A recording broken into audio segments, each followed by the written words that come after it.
Hi, my name is Jorge. Everybody please put your phones on airplane mode.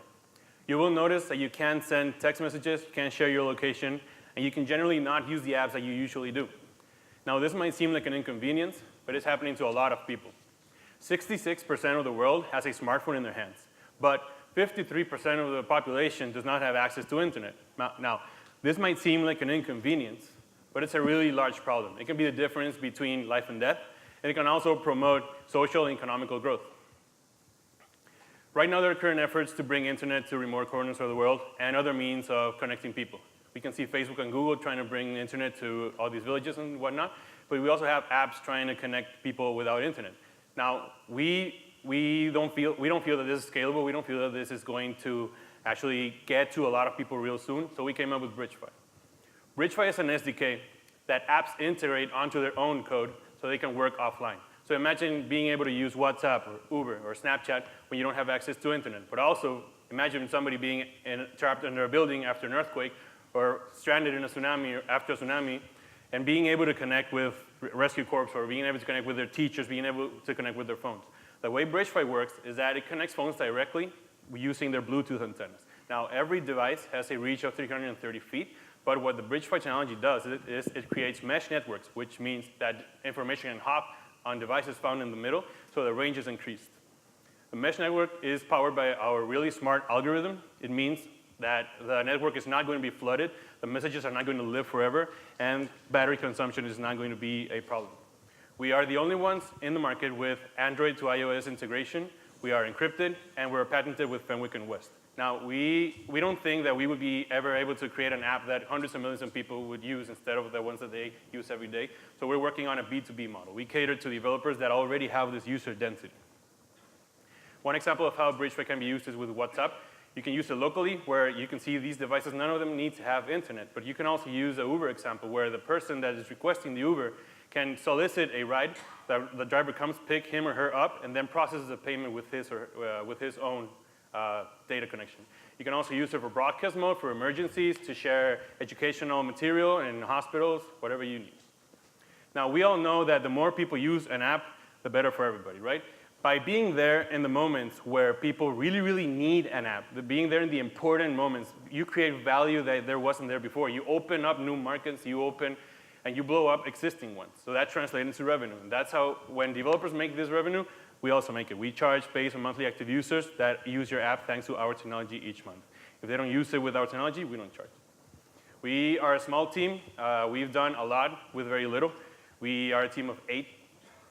We've only raised $500,000, but with this capital, we've been able to start a company.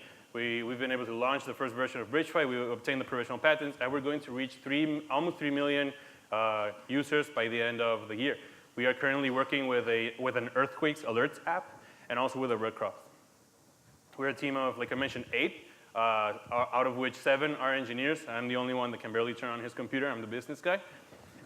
So we have a mathematician working on simulations. We have Alan Canestraro, the guy that built the first messaging app, the first app for iOS. And we've been working on this for 2 years now. We are all full-time committed to this. And most importantly is Bridgefy is not a short-term solution. It's not just an SDK that we're going to be selling out in 1 year or 2 years. We want to build the standard for offline communications by building versatile products that improve and save people's lives and hopefully connect full communities and cities. So now you can turn your phones back on and we'll take care of the rest of the world. Thank you.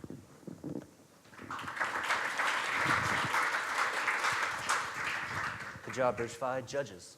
So can you talk a little bit about the types of applications? You mentioned earthquake alerts that you really think will both embed this and be willing to pay for it? Because I think, at some point you either need to create a mesh network or still have some connectivity out from somewhere. Right, so the technology allows, like the Uber example, it allows for developers to play around with it.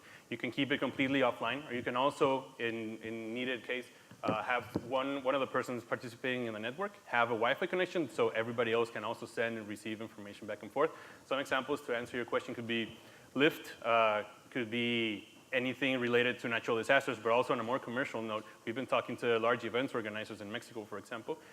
They want to create apps with our technology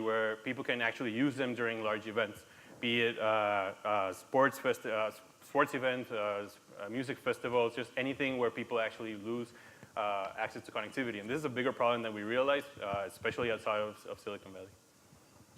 I think probably the most annoying thing, even more annoying than not having internet, is having really bad, spotty, slow internet. Yeah. So tell me about like the reliability of this. Like how likely am I going to be able to continuously watch a video or properly load a photo on something like this if you got it integrated in something like Facebook? Okay, so that's a little bit more into the future. Right now we can do location, we can do voice notes, we can do text, but video is going to keep being added as the technologies keep improving.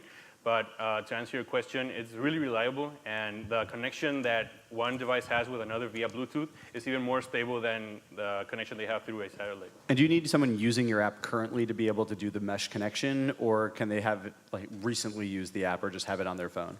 Oh, okay. So on iOS, it just needs to be open, and on Android, it can be running in the background. What happens in situations where no one on the mesh network has a reasonably decent connection out? What's Yeah. what's the failure mode look like? Right. So Bridgefy is not made. Bridgefy's original purpose is to connect devices and communities and people without anybody having to have internet. So imagine like going to a concert with 10 of your friends, you meet them there and you can't find them. Nobody in that situation would need to have internet, but also go a little bit higher and go to like a village of 5,000 to 6,000 people, like the ones that we're working with the Red Cross. So if everybody there has a Red Cross app, you don't need to have a gateway to the internet. It's just a plus that developers can play around with. All right, that's all the time we have. Thank Thank you, you. Bridgefy.